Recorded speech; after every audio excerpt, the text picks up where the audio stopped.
আসসালামু আলাইকুম, welcome back to my channel. প্রতিদিনের মতো আবারও একটি রান্নার ব্লগ নিয়ে আসলাম। যাই হোক, আজকে কি রান্না করতেছি সেটাই আর কি শেয়ার করব। সকালবেলা উঠেই প্রথমে গেলাম, গাছ একটা মরে গেছে, কি কষ্ট লাগছে আমার বলে বোঝাতে পারবো না। তারপরে সেই মরা গাছটাকে তুলে সুন্দর করে আবার একটা নতুন গাছ সেই বালতির ভিতরে লাগিয়ে দিয়েছি। জানি না এখন সেই গাছটাও ঠিকঠাক করে হবে কি না। আসলে গাছ যেমন দেখতে সুন্দর লাগে, তেমন যদি পরিচর্যা করে ঠিকঠাক করে না রাখা যায় তখন এতটা কষ্ট লাগে বলার বাইরে। কেন গাছটা যে মরে গেল জানি না, অনেক সুন্দর ফুল দিত। যাই হোক, এই যে ঝড় হয়েছিল সেই ঝড়ের সময় তো সমস্ত গাছগুলো একদম বেঁকে গেছিলো, গোড়া নড়ে গেছিলো, এই কারণেই আসলে ওই গাছটা মারা গেছে। তো আমি এখন কি রান্না করব আমার সেটাই মনে নেই। তো এই যে দেখেন, আমি একটু শাক ভাজি করে নিচ্ছি। ইদানিং আমরা কলমি শাকটা খুব খুব খাচ্ছি। আসলে শাক তো খেতে সবসময় ভালো লাগে, তো কলমি শাকটা একটু আলাদা রকমের মজা লাগে। আর একবার যদি বলি, এই যে শাক ভালো লাগে সেটাই আসলে বাজার করে নিয়ে আসে সবসময়। আমার তো বাজারে যাওয়া হয় না, অন্য লোক বাজার করে দিলে আর কি যা হয়। এবার আমি একটু মুরগির মাংস রান্না করব। একজন আগের দিন কমেন্টে না একজনের আগের দিন একটা স্ট্যাটাস দেখলাম, আমরা কেন চিকেন কষা বলি, অর্ধেক অর্ধেক চিকেন ভুনা চিকেন কষা। যাই হোক, আজকে মুরগির মাংস দিয়ে আলু দিয়ে ঝোল করব, সেটাই আর কি বলবো। তো সমস্ত প্রকার মশলা এক এক করে দিয়ে দিলাম। আমি আজকে আর গোটা এলাচ এগুলো আসলে দেইনি, কারণ আমি জিরার সঙ্গে বেটে দিয়েছি খুব সুন্দর করে। আর 2-4টা তেজপাতা দিয়ে দিলাম সুন্দর করে, দিয়ে এবার আমি ভালো করে নাড়াচাড়া করে নেব। এই তো আজকে রান্নাটা একদম অন্যরকমের হবে। আর আজকে এত পরিমাণে গরম পড়ছে, রোদ তেমন না, কিন্তু কেমন একটা ব্যবসা গরম।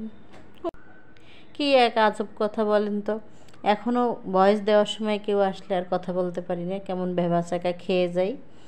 যাই হোক, এখনও সেই ভয়েস দিতে গেলে কেমন একটা লাগে। তো এইভাবেই আর কি রান্নাবান্না শুরু করে দিলাম। আর এত গরম সেটা আর বলার বাইরে। তার ভিতরে বারবার এসিটাও নাটক করে এসে যে এক রুমের একটা এসি ভালো থাকলে আর এক রুমেরটা নষ্ট হয়ে যায়, আবার আর এক রুমেরটা ভালো হয়ে গেলে আর এক রুমেরটা নষ্ট হয়ে যায়। এসি যা এই গরমে বাস দিচ্ছে তা আর তো নেওয়া যাচ্ছে না, কী আর বলবো। যেমন বিদ্যুৎ বিল দিয়ে বাস দিচ্ছে, তেমন নষ্ট হয়েও বারবার ঠিক করানো মিস্ত্রির বিল দিয়েও বাস দিচ্ছে। বাস একেবারে কী আর বলবো, বলার কিছু নাই। আর যে গরম পড়ছে, মানুষ যাদের একটু সামর্থ্য আছে তারা এসির মধ্যে যতই টাকা লাগুক না কেন বিদ্যুৎ বিল, চেষ্টা করতেছে যে একটু ঠান্ডায় থাকার। করার আসলে কিছুই নাই, প্রকৃতির এই বিরূপ আচরণ। আসলে এটাও এক প্রকার ন্যাচারাল পানিশমেন্টই বলতে পারেন আল্লাহর তরফ থেকে।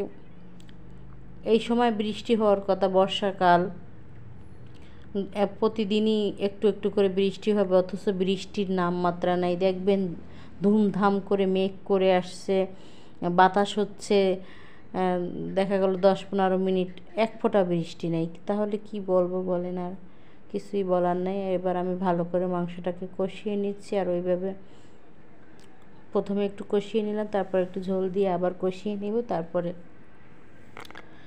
আর কি পাকাপাকিভাবে ঝোলটা দিয়ে দেব। এই তো একটু মুরগি যেহেতু ভালো করে না কষালে ভালো লাগে না। আর দেশি মুরগিও এখন একেবারে ফার্মের মতোই লাগে, কারণ ফার্মের মুরগিকে যে খাবার দেওয়া হয় দেশি মুরগিকেও সেই খাবারই দেওয়া হয়। তো স্বাদে গন্ধে একেবারে ওই ফার্মের মুরগির মতোই লাগে। দেশি আর ব্যাপারটা একেবারেই নাই, একেবারে নাই হয়ে গেছে, সেটা বলাই যেতে পারে। এবার আমি পরিমাণ মতো ঝোল দিয়ে দিব, দুইবার সুন্দর করে কষিয়ে নিলাম। আর আজকে দুপুরে জাস্ট আমি শাক ভাজি করছি, চিকেন রান্না করছি, তারপরে করলাম কাঁচকলা দিয়ে চিংড়ি মাছ ঝোল করেছি, আর ভেন্ডি ভাজি করেছি। তো আমি তো দুইটা ভিডিওকে 2 খণ্ডে করছি, দুইটা রান্না একটা ভিডিওতেও রাখছি, আর দুইটা রান্না আর একটা ভিডিওতেও রাখছি, কারণ ভিডিওটা অনেক বড় লং হয়ে যাবে, এই আর কি। তো সবাই ভালো থাকবেন, সুস্থ থাকবেন। আজকের মতো ভিডিওটা এখানেই, টাটা বাই বাই, আল্লাহ হাফেজ।